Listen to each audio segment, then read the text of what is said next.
Hello, everybody. This is Monica Paolini from Senza Fili, and today we're talking about deploying Open RAN in a commercial network. So we're going to be talking about trials too, but really, how is Open RAN being deployed in the real world in networks that subscribers use?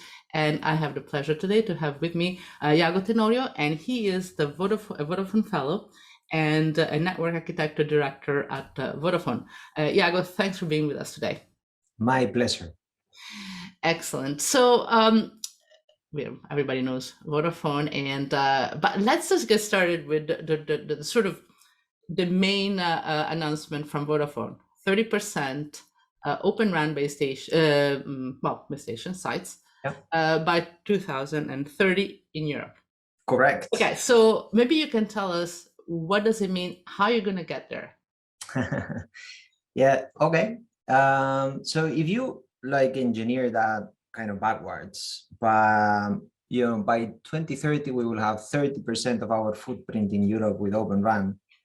Means that you need to start deploying sometime in 2025. So for start deploying in 2025, you probably may want to run an RFQ starting in 24. You award the vendors and then you're ready to go. So that's what we are working on. In fact, we do have a very detailed plan. So it's not, and this is, I think it may be interesting, is not an ambition. The 30% in 2030 is not a goal, is not an ambition, it is a plan. And the plan actually goes back to what we are doing now, this week, next week, and the following one. Well, we may break for some, but we are taking action week on week, month on month towards that goal. And it will have us doing a European RFQ at some point in time in 2024.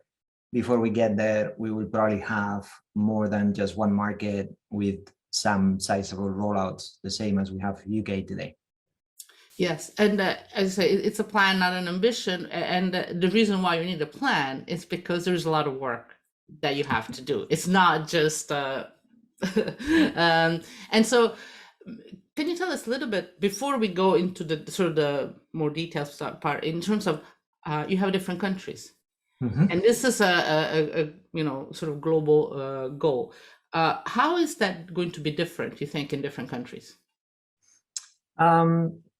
So we will see. I mean, we do have a plan for each of the markets, but at the end of the day, you may have a notional kind of plan, a nominal plan, but it depends on how the different vendors will pay out on the RFQ and who puts the better offer, etc.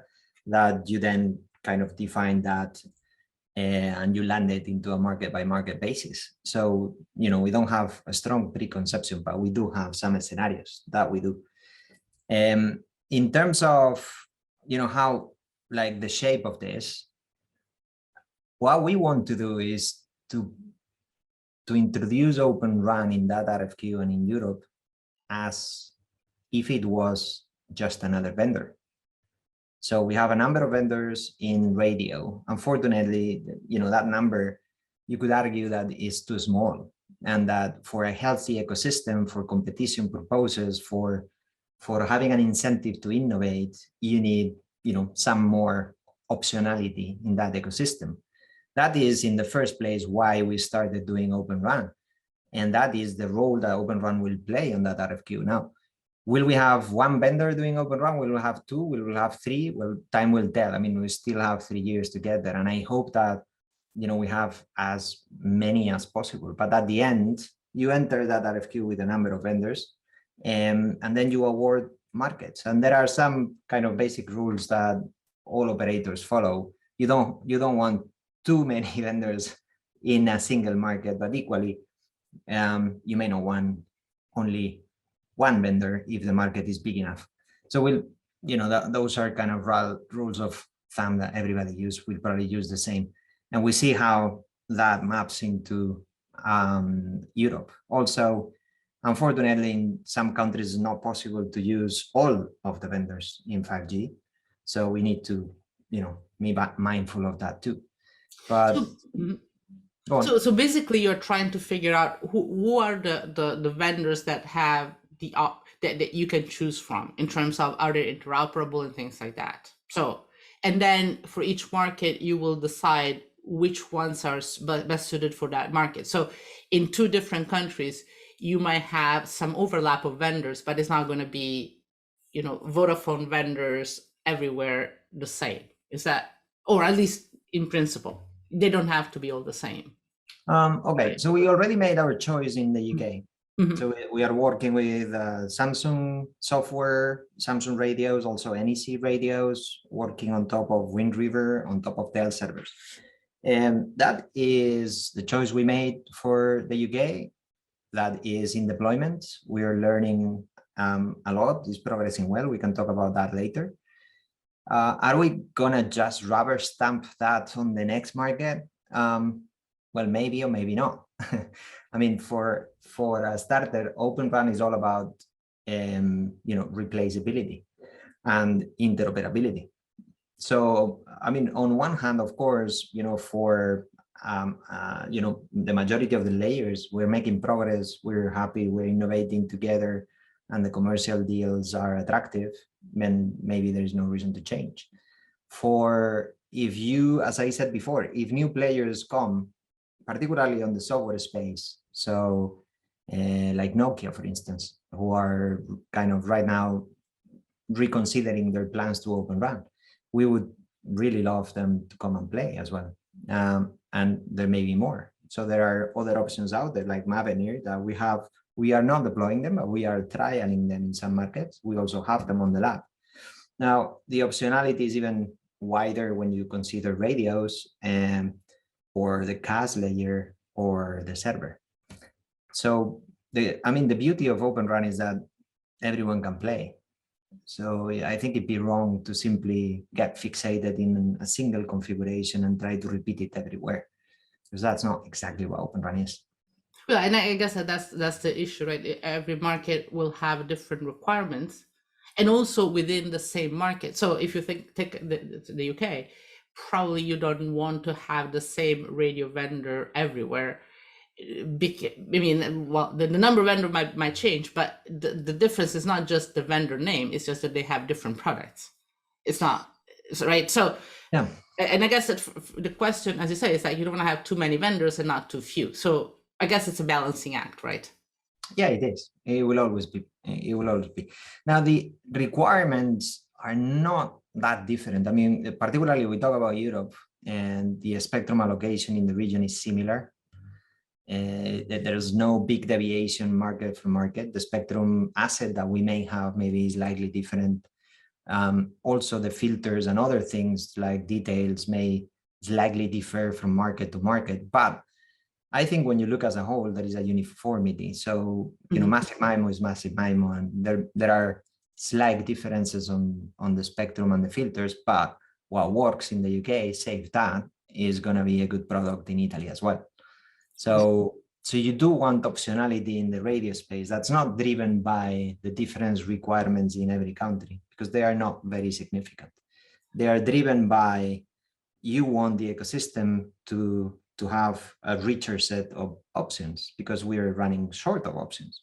Right. But what about, for instance, some operators are starting in rural areas, then you have small cells, then you have dense areas, suburban areas.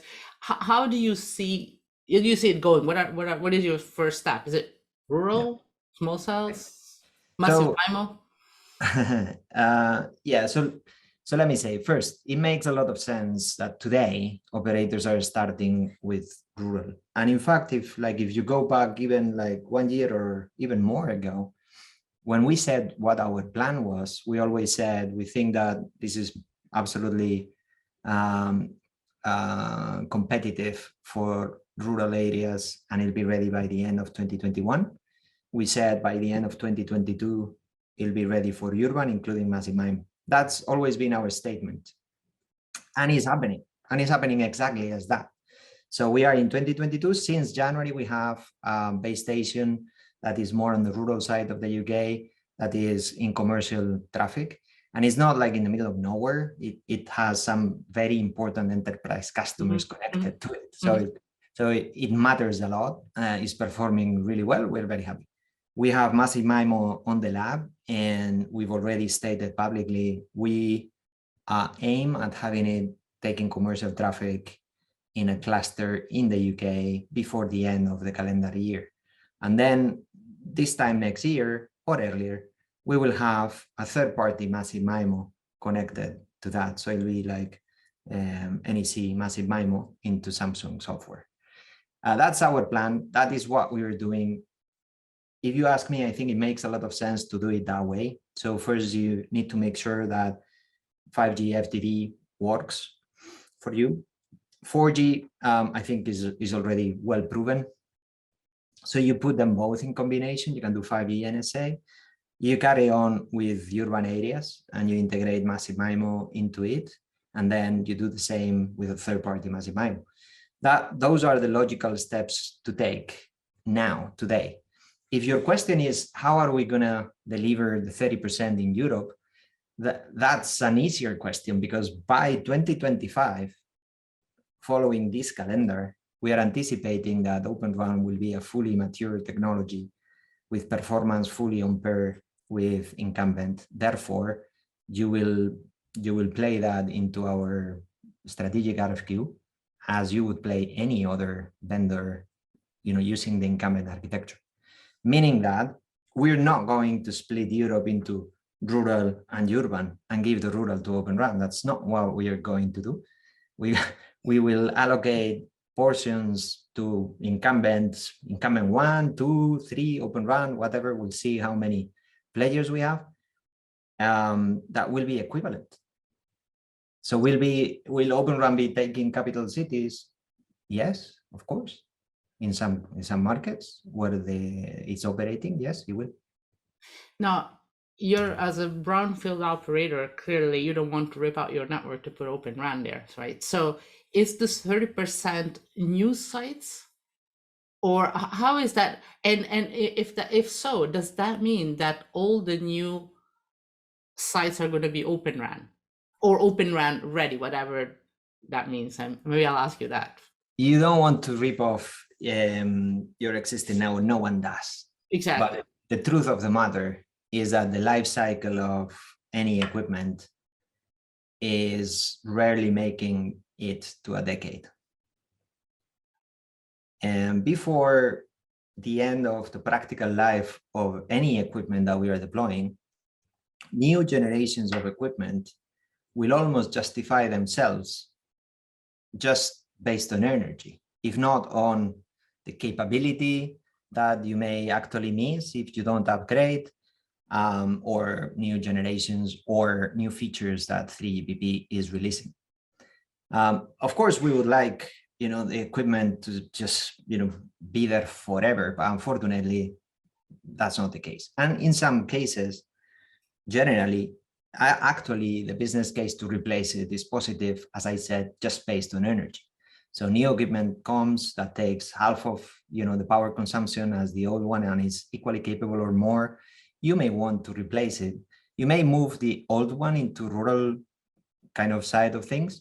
And in some cases, you just write it off because it reached end of life.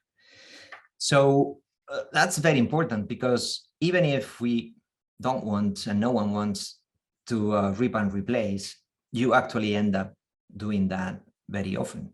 So every time you roll out a new generation, like is the case on 5G, you usually, as a brownfield operator, you take the opportunity to modernize the equipment that you had in place. That modernization, it brings capabilities that the old equipment didn't have. Like, for instance, is 5G new radio capable? Okay. But it also takes much less energy, and it's more capable, you have more capacity, and it's more efficient. So you do it on that basis. That means, answering your question, that the 30% that will be going direction Open RAN, yeah, it will necessarily be a full rip and replace of the existing kit. In some cases, among other things, because you can't overlay 5G. It doesn't really work well. It's not very efficient. So when you deploy a new vendor for 5G, you actually need to deploy it for the entire software stack, which in the case of Europe will probably not include 3G because we're talking about 2025, it'll be shut down, but it will include 2G and 4G and 5G for sure. Yeah. So if you have a new cell site, which I guess is not actually even a completely full new one, it's not going to be that many because there might be already 4G anyway. So, but if you have, do you expect that moving forward, all the new sites will be Open RAN? Or is it No, going to be still, traditional RAN will still have a life? I think the best way of doing this is by contiguous geographical areas.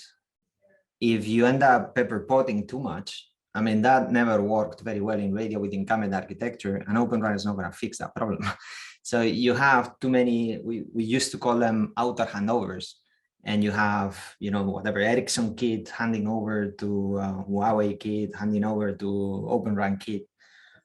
Those borders between different vendors are very complex to optimize. So as an operator, you usually manage like a same vendor on the same contiguous geographical area, and you push the border between vendors to areas where you can control it. You would never do that in the middle of a city, for instance. You just put it like a clean cut over a road, and then you have to put intense care on that interface.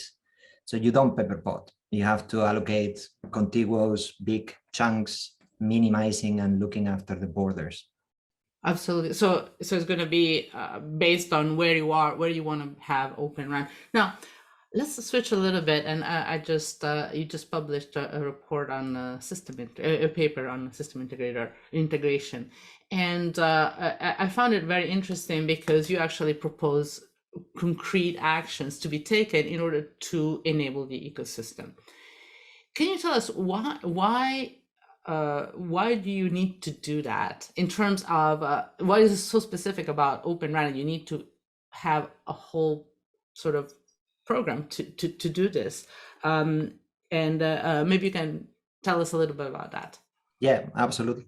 So, well, first of all, I encourage everybody to read it and to comment on it and to challenge our position or enrich it or suggest new ideas, because the ultimate reason why we publish that white paper is to share what we learned out of our own deployment with the industry.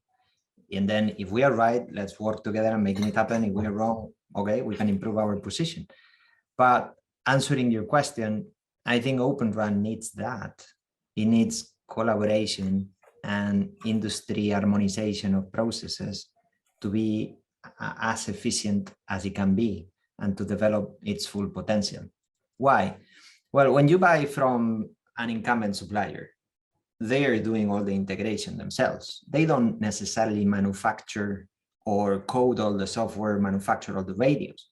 They source some from their own suppliers. They do the integration. They sell it to you packaged, with their brand, with a guarantee and a promise that it will work. And if it doesn't, then you have their number, you call them. Right? Open RAN is not like that.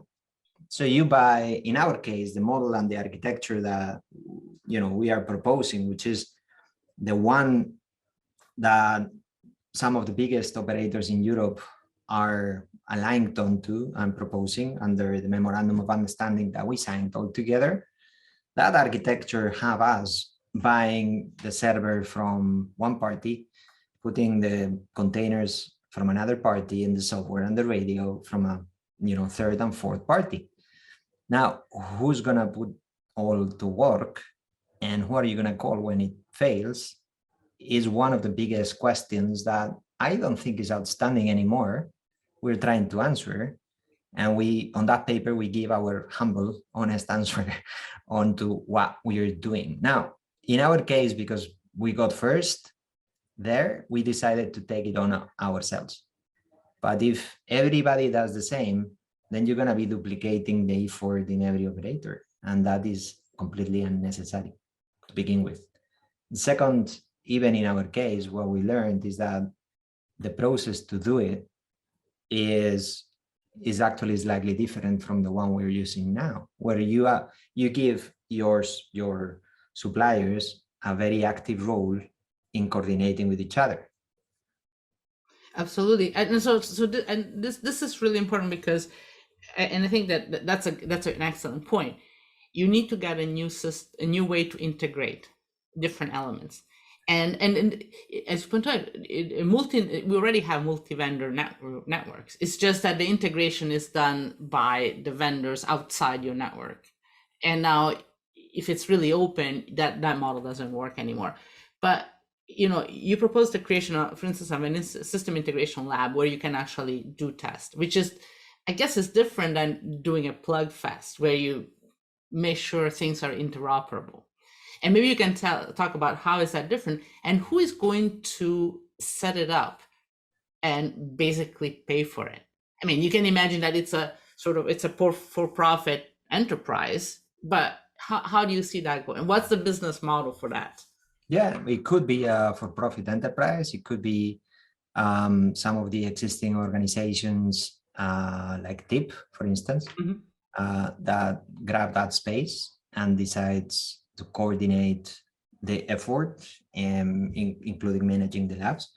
Or it could be operators themselves on a federated network or not. So that, I think that question hasn't been answered yet, and it'll be very interesting to see how the different organizations take a role. But to your first question, sorry, I forgot the first part of the question. This was the second part. The first part was yeah, well, I mean, just to understand how that works, and who is, well, basically, so there is two things: who is going to do it and who is going to yeah, no, sorry. So yeah, I remember now. So you said Blackfest is not the platform, yes. integration. No, definitely Blackfest is not the same as system integration. And in simple terms, we don't need maybe to go into the details, but a Blackfest or a ribbon or a certification that you give to someone because they managed to get their system interoperating with another is a static one-off photo. And system integration is a continuous activity in time for the duration of the life of the equipment. So the difference being that you may kind of refer to a Blackfest to know that at least once, so like supplier A was able to run on the hardware of supplier B. And that's good because, at least for once, that was working.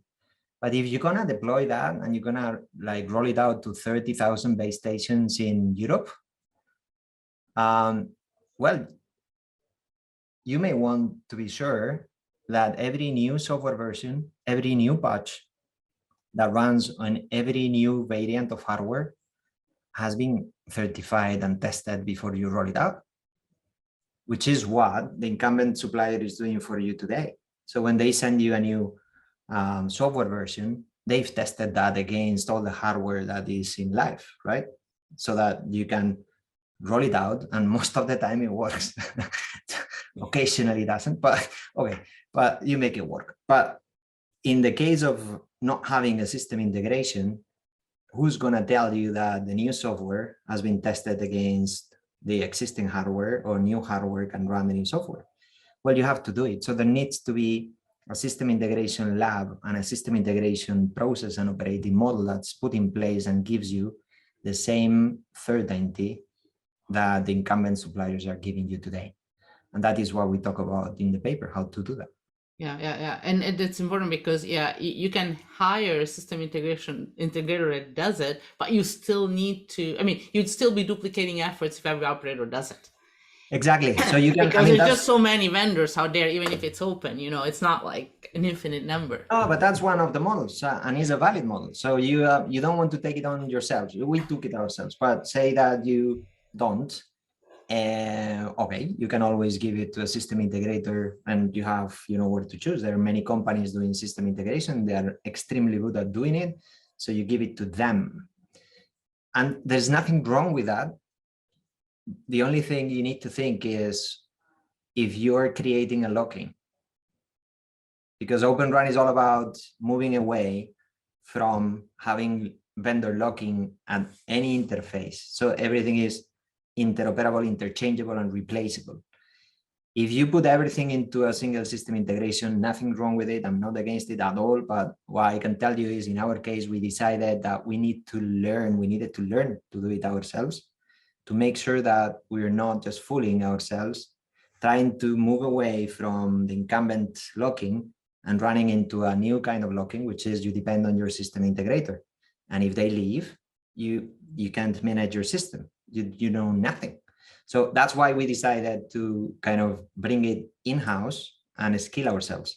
Yeah. Yeah, and there is a lot of learning for every operator to do, but I guess it's exciting too because you learn, but you also gain more control and flexibility at the same time. Yeah. Now, let me ask you, and I think that the question of avoiding that vendor lock-in it's really important, clearly, but you have to balance the fact that you want to have the best solution choice, but not too much variety. And when it comes to hardware, so the idea is that you can just use any hardware, mix and match, no problem.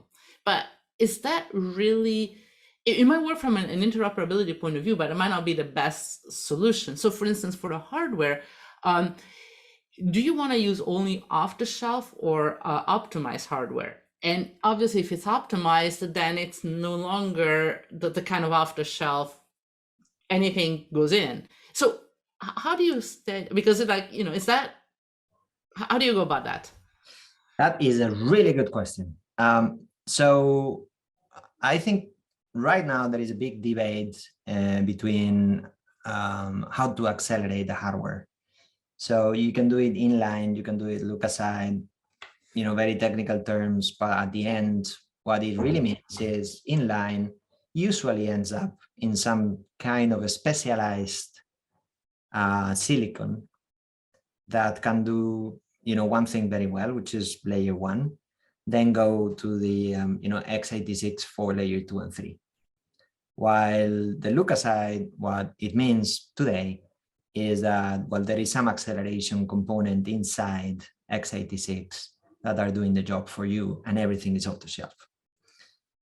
The jury is out there, and there are no clear winner between these two architectures to begin with. So one thing that we're going to do is, one other thing we announced in January is that we are opening a silicon center in Malaga, an R&D center for Open Run.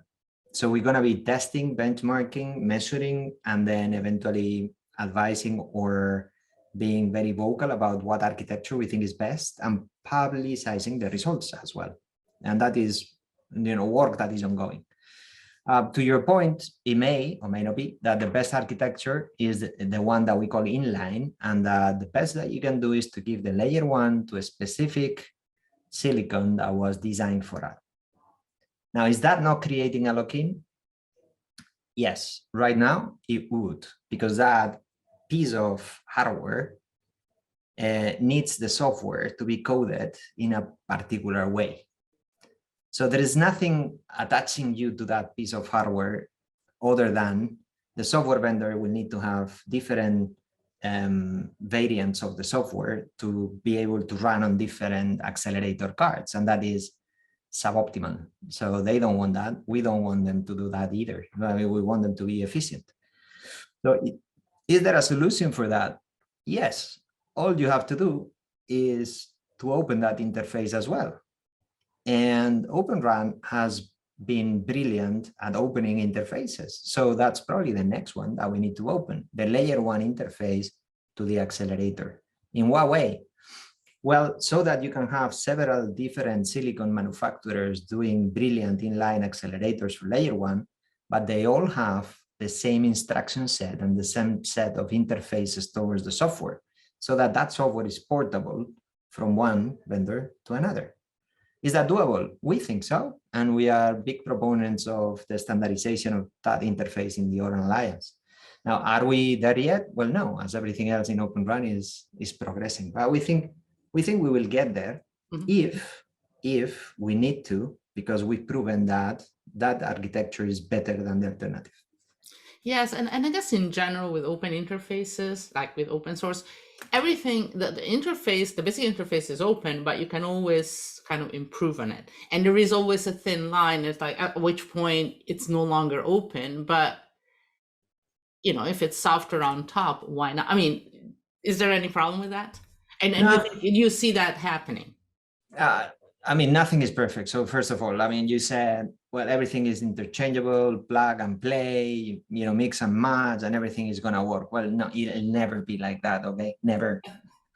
Well, I'm glad you say that, because and this is and like we it's not never open. said, It's not open run. It's just in life, right? I mean, yeah, there's well, always. but listen, the interface between the radio and the core has been standardized and is open since the beginning of times, and it's not plug and play.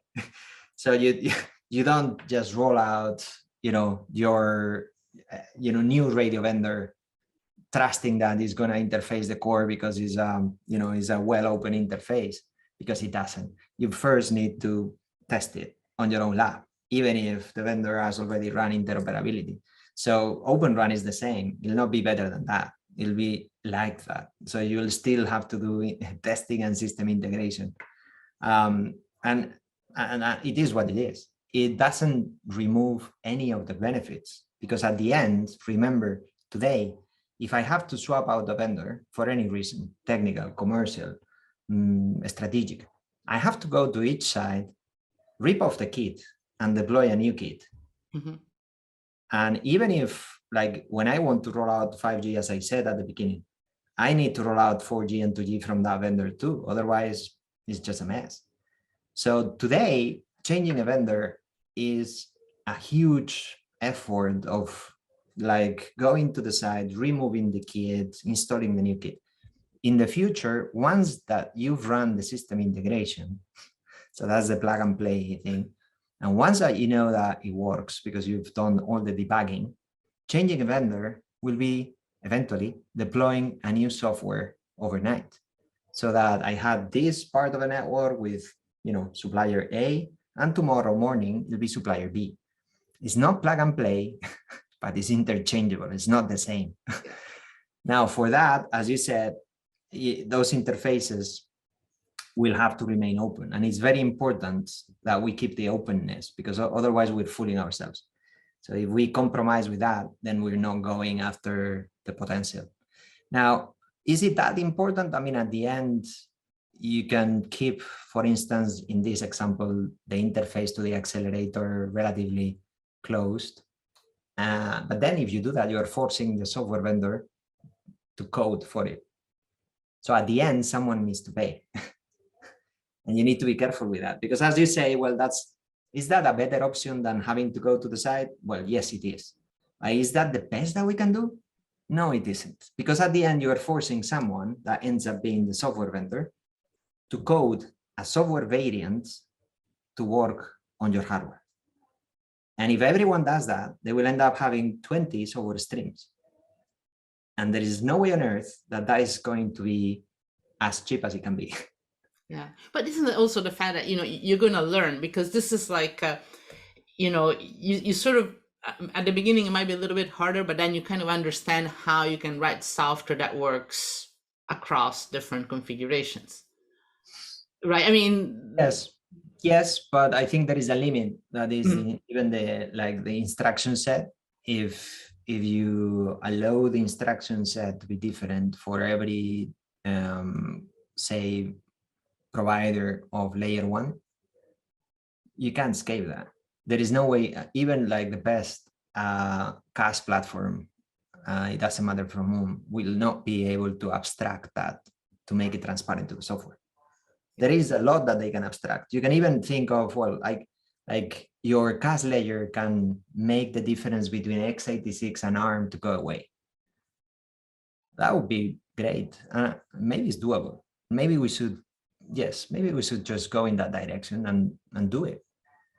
But if there is a layer one accelerator, abstracting the instruction set so that you make, 3 vendors look the same, I am afraid that that goes through the CAS layer directly into the software.